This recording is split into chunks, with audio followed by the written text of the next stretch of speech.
see again. Oh, look how pretty that is. Fun stuff. I love this part. Oh, that is beautiful, Chef. Bon appetit. Hey everybody, I'm Vera Stewart and welcome to the VeryVera Show. Thanks for having me into your home today. And you know, spring is in the air and I've come up with 3 great recipes today that are going to get you going for spring entertaining. We're going to start with the seafood spread. Now let me tell you, this is made with smoked salmon. It is chunky, it's delicious, great on a crostini or a cracker. It's a wonderful appetizer. Then for the main dish today, we're going to do a seared red snapper. It's fantastic, but what's even better is the fruit salsa that's on top of it. With Granny Smith apples and strawberries, it is absolutely delicious. And then finally, a bird's nest dessert. It's a meringue that looks like a bird's nest, filled with chocolate mousse. It's going to have a surprise in the center. And then in Vera's Corner today, I'm going to go over tips about doing fresh flower arrangements right from your very own yard. So let's get started with that wonderful seafood spread.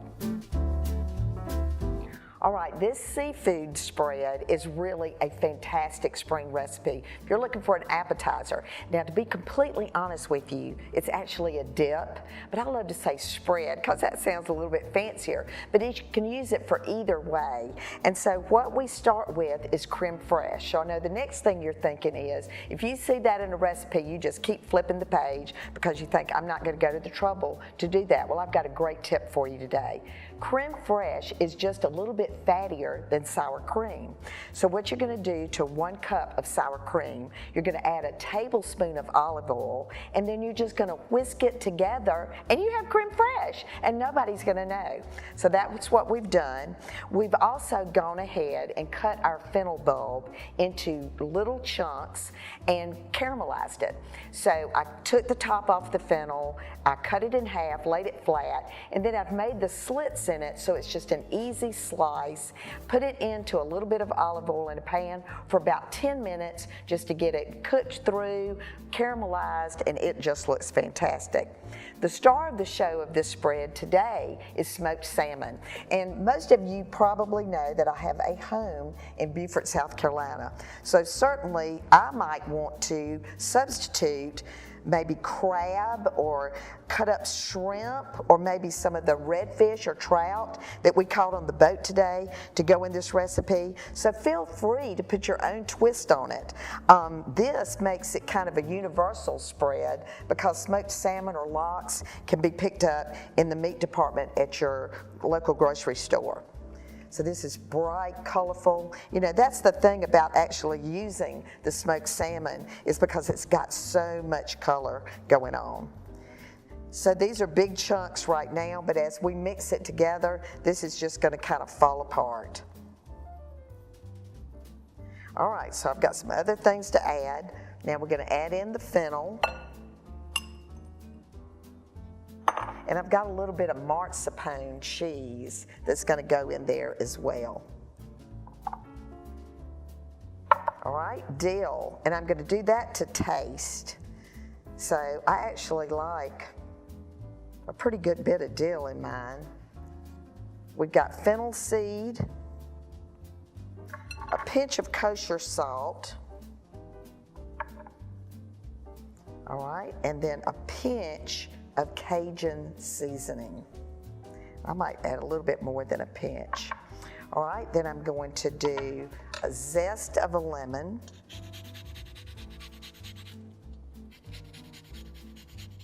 And just to give it a little bit more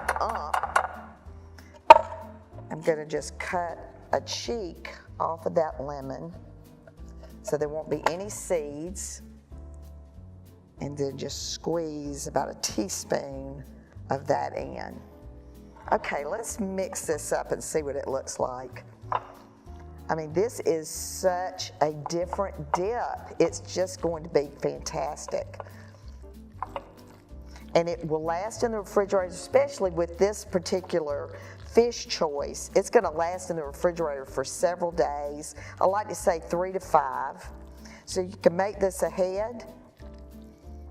And so, come back with me after the break. We're gonna get started on that seared snapper with that fruit salsa that's so springy and wonderful and fun.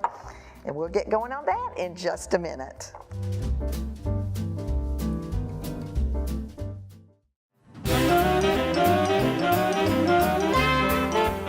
Welcome back, everybody, and if you're just joining me today, we're doing spring recipes. So we've got that wonderful seafood spread in the refrigerator. It's going to be yummy. And now we're going to get started on this red snapper that's going to sear in my Lodge cast iron skillet.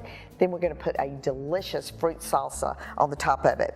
So I've started my pan, and I know here again, if you've not watched before, you know that when I cook on my induction cooktop by Wolf, I always put a tea towel under the pan because there is no way that this is going to get messed up. All the splatter goes on my towel instead of the pan. So don't try this at home if you don't have one, but it's a wonderful feature of this cooktop. So I've got it on about medium heat, and I'm going to add a little bit of my Pecan Ridge Plantation pecan oil because it has a high heat index. So this isn't going to get real smoky.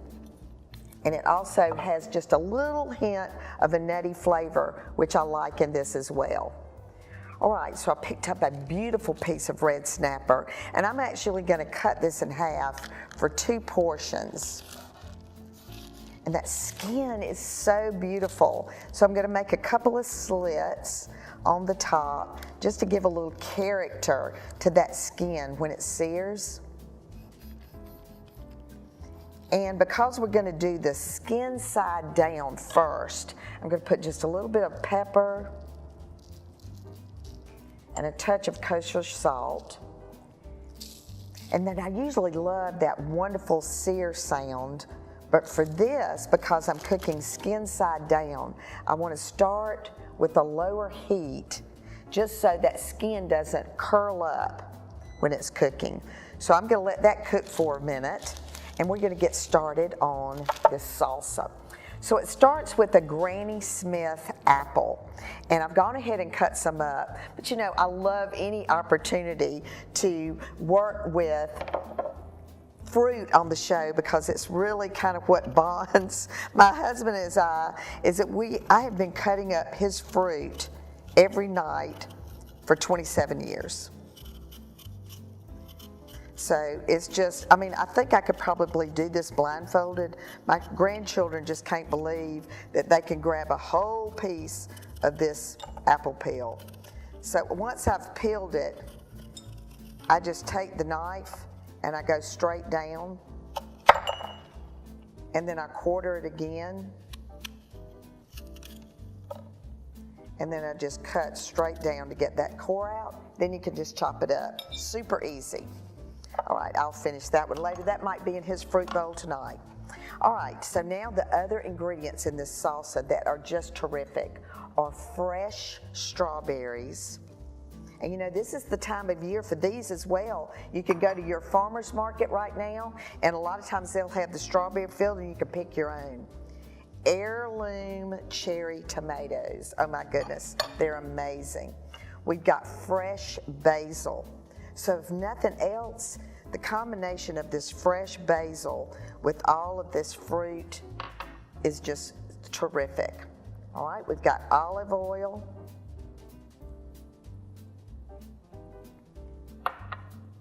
apple cider vinegar, just a little bit of pepper, and now I'm just going to stir this together. Look at that. I mean, honestly, you might want to just put this on some lettuce and eat it just like it is. So this is one of those recipes that even if you're not doing the fish, if you've got to bring something. Okay, so let's see how this fish is doing over here. Flip that over. It's looking good. Looking good. All right, so in Vera's Corner today, I'm going to give you some tips on flower arrangement with your spring flowers and greenery that's in your yard. And then we're going to get started on that bird nest dessert that is just adorable. So come back with me in just a few minutes.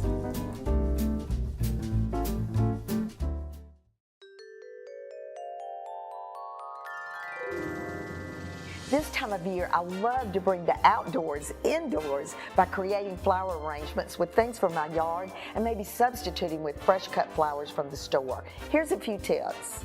When selecting flowers from your yard or from the store, choose flowers with a wide variety of color and size. Start with a vase with clean water to keep your arrangement alive and vibrant. If your flowers came with flower food, add that to the water.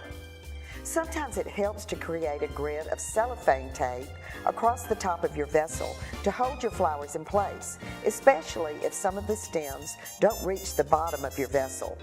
Cut stems at a 45-degree angle before you arrange to keep them fresh for as long as possible. Start with your bigger, heavier flowers and spread them evenly around. Then fill in with smaller flowers and greenery. As you add, remove unnecessary leaves and buds, especially those that would be below the water level. Don't be afraid to use things other than flowers. Try greenery cut from your yard, branches, and I've even used vegetables on the show before. Finally, look at your arrangement from all angles to make sure it's even and tweak as necessary. Time to try your own flower arrangements.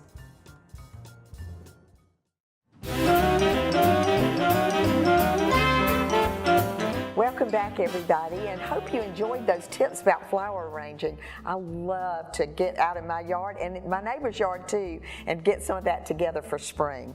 So I remember the tip I gave you guys a few months ago about when you're working with fish or garlic or anything that is going to maybe make your fingers smell funny, always have a lemon available because you can just rub that on your fingertips and it gets that smell right away. So between the smoked salmon and the red snapper, I had a little bit of fish smell going. Didn't want that to interrupt these bird nest desserts that we're getting ready to do. These are adorable. I cannot wait to show you. So what we started with is the meringue for the bird's nest. So this is just a matter of whipping those egg whites until they're good and stiff. And then you're going to start adding sugar, and it's quite a bit of sugar, but just add it slowly so it just incorporates well. Then you're going to throw in a little bit of cream of tartar, some kosher salt, and then finally vanilla extract. So let it then continue to whip for a few more minutes to it's going to be real shiny, it's going to be a little bit loose, but it kind of thickens as it goes. So now I've added that into my piping bag, and just grab a glass or a jar to kind of work, so you have that available. All right, so I've got my oven preheated to 375. I've got my sheet pan with a piece of parchment paper, and these are just little custard cups or condiment bowls, oven proof of course, in varying sizes, but this is going to grow when it bakes, so you don't want it to be, more than about 1.5 inches to 2 inches in diameter. So now I'm just going to push on my mixture that's in the bag to get it to come all the way to the end. And I'm going to start with this one right here, and we're just going to pipe all the way around, and you're just building this bird's nest as you go. So putting it into a really hot oven will get a little bit of that brownness going. Well, it's so cute. I love doing this. This would be great to do with your kids. So now let's come over here to this little one, and I'll get it going.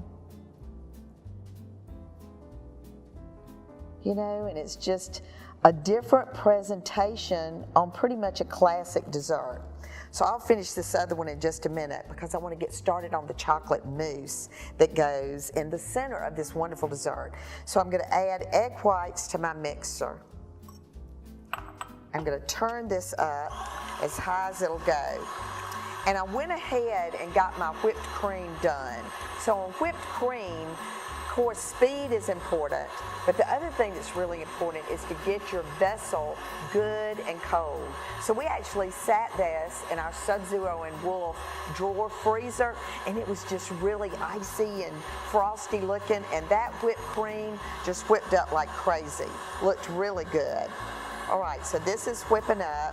And just like with the meringue, you're looking for it to start changing color. It needs to go from kind of a pale, pale yellow to almost white on that. In the meantime, while that's going, let me grab my chocolate that I've had on my simmer feature. So I'm just going to move it over, because what's going to happen here, and look at that, just look at that velvet chocolate. I mean, unbelievable. I'm going to add, because it's just tempered and it's not real hot, I can go ahead and add my eggs in, and I don't have to worry about this cooking the egg, because it's just on a really low heat. But it's gonna congeal pretty fast. All right, so I've got lots of things going here. The meringue is looking perfect. This is looking perfect. You see, it's almost just gets glossy. All right, so now everything's getting ready to come together. I'm gonna turn that off. Got that beautiful glow on that chocolate. Now I'm gonna bring my whipped cream over. We're gonna add this to here. Ooh, man. This is just, honestly, one of my family's favorite desserts. So now we're just gonna fold this together, because you almost wanna have a little bit of marbling. I mean, is that just yummy? Now we're gonna add this in. Egg white. And it's just going to be nice and fluffy. Look at that. It's just fold. I mean, it's like a cloud. Light. So you think chocolate can't be a light dessert? You're not thinking. Chocolate mousse is the perfect dessert. So I'm going to pop these in 375. We're going to come back, and this spring event is just going to take flight, and you're going to be right there with me. So see you in a minute.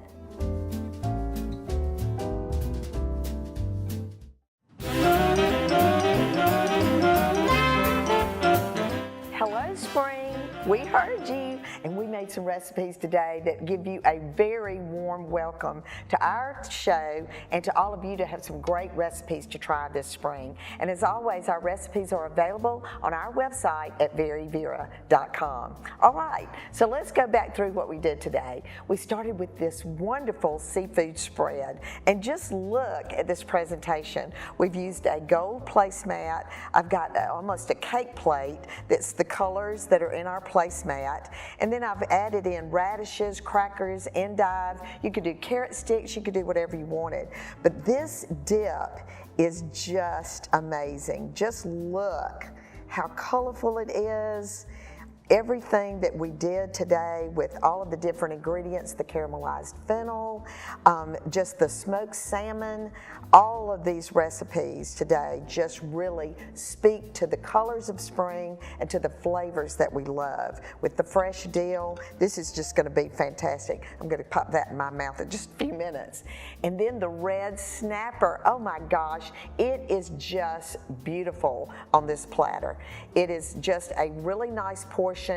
The fish itself, we've got it kind of propped up. It is just a wonderful dish, and it just seared beautifully. And to hold fish, you want to cook it in that pan just to a medium temperature. It's going to look like it's not done, but in order to present to your guest, you want to either be able to put it in a low oven or a warming box, and it's going to stay at the exact right temperature. So the fruit salsa on the top, just really go crazy with that, because the flavors in that, with the fresh basil, the heirloom cherry tomatoes, strawberries, the Granny Smith apples, you just got a lot of different things going on there. And then finally, the bird's nest sitting on top of fresh mint leaves. It's kind of tilted to the side.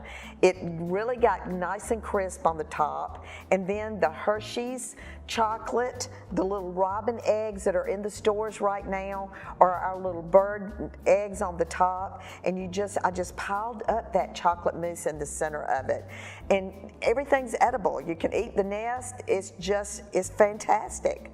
So in Vera's Corner today, we went over some tips about flower arranging. And one of the things that I said is, if you don't have fresh flowers, just use greenery. So I thought I would start with a few things that I do myself. Leland cypress, which is the border of our property. You just go out and pick a little bit of this. I've got like a woodsy looking container. So I love to work at Christmas time and any time with this Leland cypress. Then I've got Nandina. You can add that in. It's different colors, bright green, golden green. And then in my smaller containers, like right now, the spirea is blooming. And then I love this really unusual variety of Nandina that gets really red on the tips. And in my little vases, just a pop of that with maybe one little flower that you might have blooming in your yard is perfect for a place card holder or to sit by a bedside table. So we've given you some great ideas today. We hope you're going to try all of these. We want you to take some pictures and follow us on Instagram. And as I always say on the VeryVera Show, no matter what you do it in good taste and come back with us again next week.